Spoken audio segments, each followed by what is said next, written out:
welcome back to another episode of Talk That Talk. Today I am at Camps Bay Beach. I actually have literally no idea what this beach is called, but fun fact, just to give you some anti-racist education, this beach used to be off limits for people with my skin color and obviously people darker shades than me, so this used to be quite fucked up according to the legal system of the apartheid. Yeah, love it. But today I am here with my POC friend and we are openly and proudly expressing our day at the beach. So thank you for another episode and I hope you enjoy the conversation with Zolani Mahola part 3.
So I just wanted to interrupt the flow of the beautiful conversation that we are about to have, well actually continue to have with Zolani Mahola, the one who sings, just to let you know and remind you about my concert this coming Sunday, the 15th of November, starting at 4 o'clock. My concert with the Endler concert series Unlocked Online will be available on endler.com. You can also have a look on my Instagram and you can also have a look at the Conserve's Instagram if you would like to have some more information. So this Sunday, 15 November, 4 o'clock, me, viola, with Jose Diaz, we will be playing some lit viola music. So if you would like to see me in concert, you check my Instagram, check Conserve's Instagram and go and look at endler.com. Thank you. Boom! Keyboard player, whatever. Congolese guy from Mozambique, la la la la, you know, we're gonna like put together this thing. But like it wasn't like that, and so much of my journey with the band was just that, was just like the happeningness of things. So I didn't feel like I was representing per se, but I came to understand that I was. Over the years, I came to understand that there is, it's a statement. There is a political statement that is being made. You know, for you, I think in your generation, you're so much more aware of political statements. You know, of the body in space being political. Whereas for me, I think that there was a great deal of naivety around it. And I think that there was a blessing as well within it. And I'll tell you what the blessing was. And I mean, I think that the curses, you know, when looking back, one can see, one can imagine that, or one can see the narrative where you guys all look like you're having such a good time. Like, maybe is it fake? You know, there's like, you know, when you think about what's actually going on in this country, like, can you fucking wake up? Doobie-doo? I mean, like, really? That's the one that I can see that. I can totally see that. The other side of it is there is that other truth. There is that other truth that I think that even I was jaded about Mango Groove. You know what I mean? even I, you know what I mean? I grew up here, you know, like when I was maybe the same age that you were, and like Freshly Ground was when Freshly Ground was happening, and like Mango Groove, and I was like yo, this music is like all like so like flutes, you know, like it's like if anyone else like whoa, you know what I mean? Like and yeah, I didn't see the link between Mango Groove and Freshly Ground until maybe our 10th year together, and yet other people were making those links, and I can see, I can see, you know, here's this idea of these diverse South Africans coming together and playing, in the majority, the songs that were popular even for us seem to be quite like, I don't know, happy or lighter songs in a way. But I want to get back to the gift of it is, I think as human beings, our actual longing is for connection. Our actual longing is for feeling like we are seen and heard and can be. And that is what, for me, the majority of my time with Freshly Gone actually is feeling like I could be and do whatever I wanted. Right? But everything is so complicated.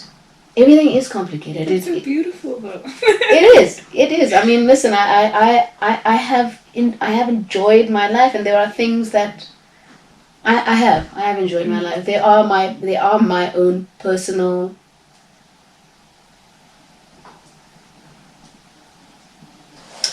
Yeah, Lynn. It's big. It's really big. It's big. But I think, for me, to hear you say that when you were coming up and you saw this lady singing in vernac, dressing the way that I wanted to dress, that there was a something, whatever it was, that was a positive, that was sparked. Great. Do you know what I mean? It's really cool. I'm super happy for that. And it's almost surreal to be having this conversation with you, because you'd never think that somebody that you grew up listening to, and that was actually idolized in a way, that you could then step into those spaces, in the same spaces, and be like, can we chat, like, for a second? Can I actually play with you? Like, I remember somebody asked me once, what do you think you would like to do one day?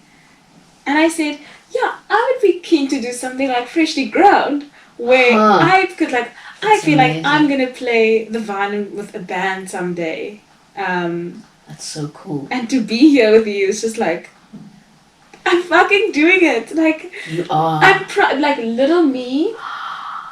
I know that whatever the fuck happens in life, Yes, I'm honoring that little person that had that dream. And and it's only 24.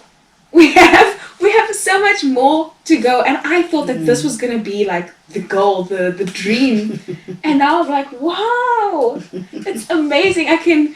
that is amazing. Yeah, my that idols is, become my colleagues, and that is so it's stunning. amazing. That's so stunning. I mean, what a gift! What a gift you are to a little 4 or 5 year old kid, you know, that's growing up wherever brown people grow up in this country, of whom there are so many of us. Yeah. You know, brown and black people who, yeah, I mean, I had to picture that I had to create that picture for myself when I was growing up. For me, I imagined when I was washing the dishes in New Brighton in PE, and this is way before reality TV. I would imagine this like camera watching me, and I'd be singing and washing the dishes and like imagining these eyes, these people watching me. And that was born out of a feeling out of a different feeling, born out of feeling actually unseen, and born out of feeling not worthy, and born out of feeling like actually quite small, so that I needed to invent this outside eye for me to become real. And lo and fucking behold, I made it happen. Yes. You know how incredible the power of our dreams and the visions that we create as young people. And you are manifest. So you got all of these like boys, girls, non-binaries, thems. You know, Mercedes. Say it again. Mercedes. Yes. Mercedes. You got all of these Mercedes.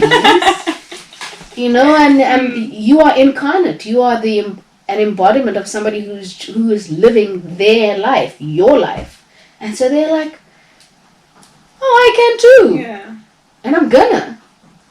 It's great. I guess in that case, I could actually say that I've been naive to think that I haven't been acting as a representation for the next generation, because I also had this idea where I'm just doing my thing. I'm also just, making sure that I am honoring what is important to me and that I'm happy. Of course, I do recognize that by me doing that, other people are empowered. Absolutely. And that's absolutely amazing. But there is a part of me that sometimes thinks, am I doing this for myself and to empower myself, or am I doing this to empower others? And do I need to, like, those lines I think are so blurred sometimes when, let's say, I decide to put a photo on Instagram of my naked silhouette. I look at a picture like that and I think that's so beautiful, but did I need to put it on social media? Did I need to choose that specific one so that people can see that I validate myself? So it's also then this fucking circle of what the fuck. Yeah, it's really it's and then you smoke a spliff and you're like, listen, this is this is G. Let me just bring myself towards myself, or just try to remove myself and then come back into the space. And what I've really found has grounded me has been my family, where I go home and I see my mother wearing her natural hair. I see her stop criticizing herself in a way that makes me question my body.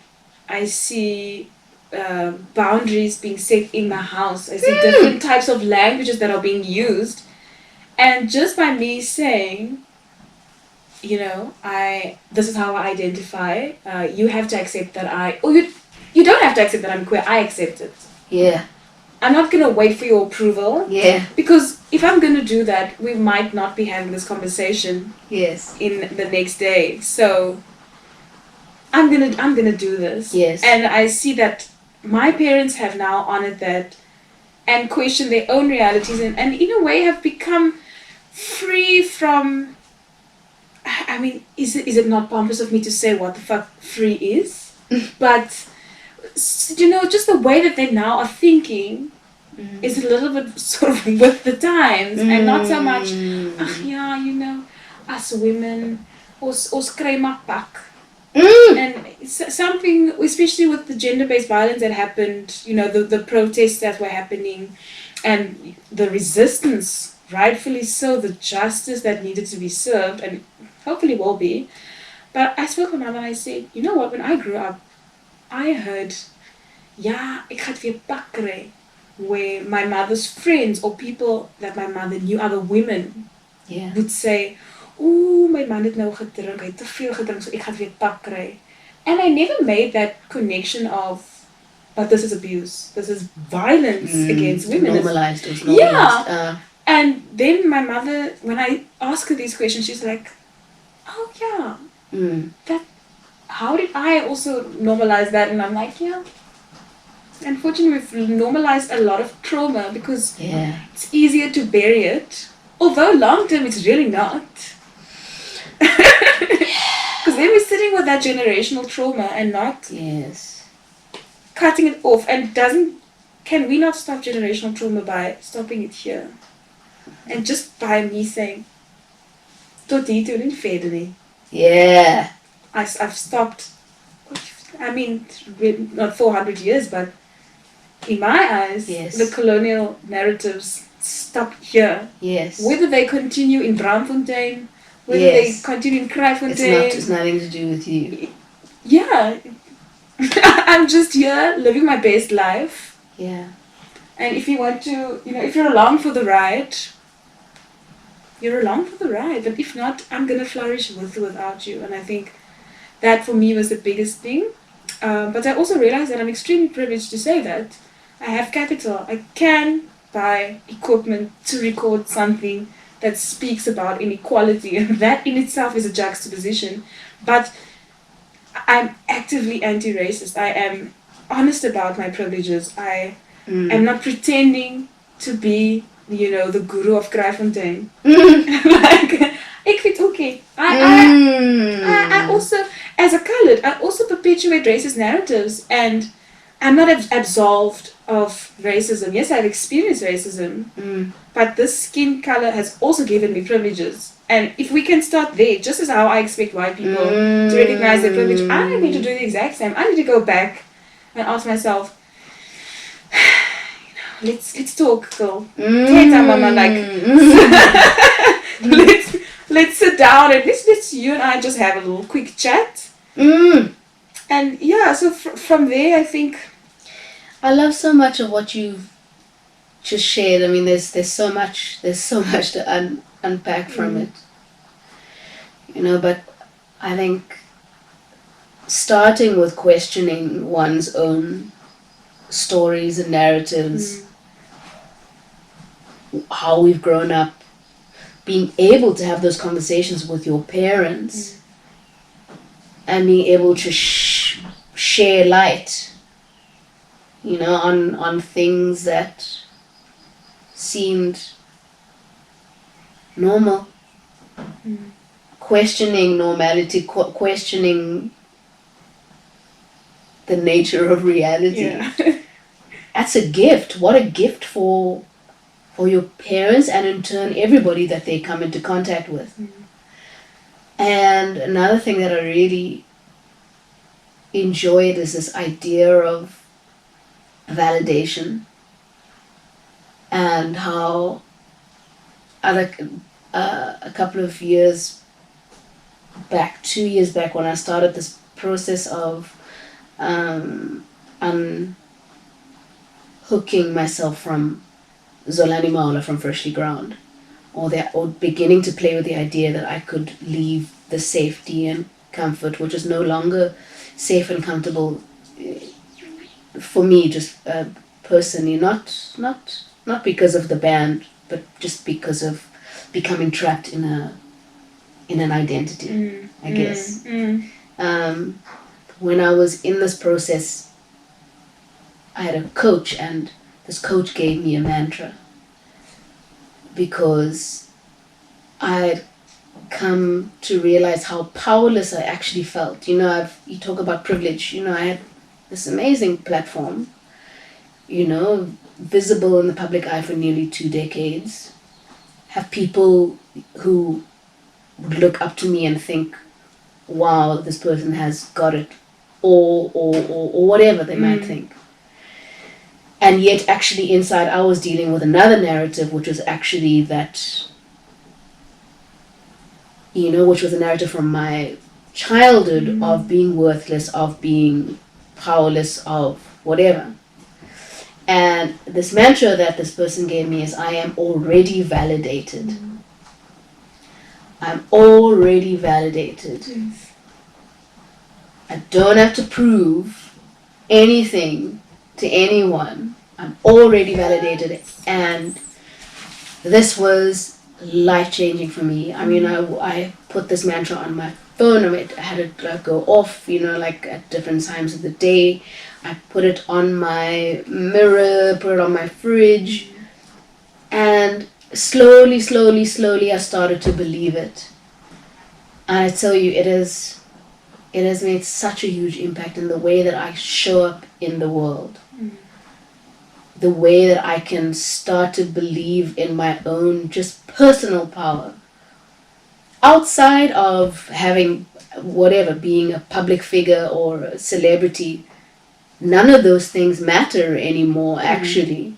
When I can feel my personal power as like already like, you got that stamp, you know, you got that stamp from goddess in the sky, you know, you're already validated just by virtue of being. You exist and that's enough. Yeah.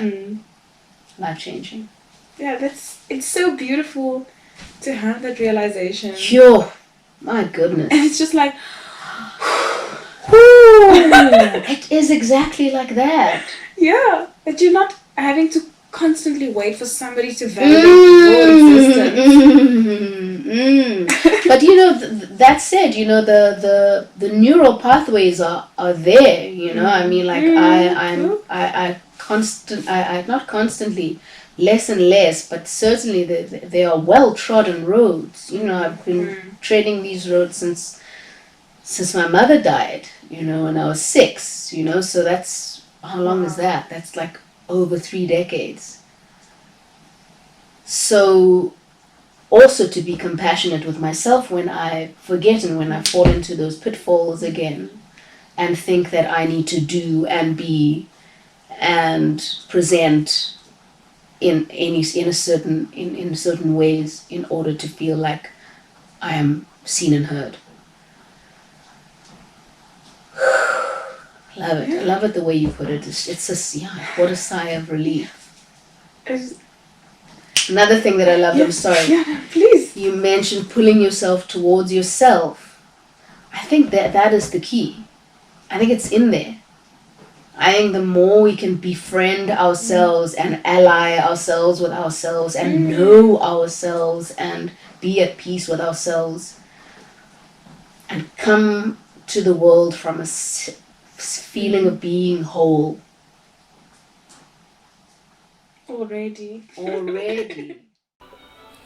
So at this point, my camera just stopped working and I was unable to thank Zolani for the amazing conversation that we had, but I would like to thank her now for a wonderful contribution and also their spirit. And I want to thank you so much for watching this episode. I really hope that you have enjoyed this conversation, and please stay tuned for the next episode of Talk That Talk. Peace and love. Like, share, subscribe, and hit the motherfucking notification bell, and let's talk that talk.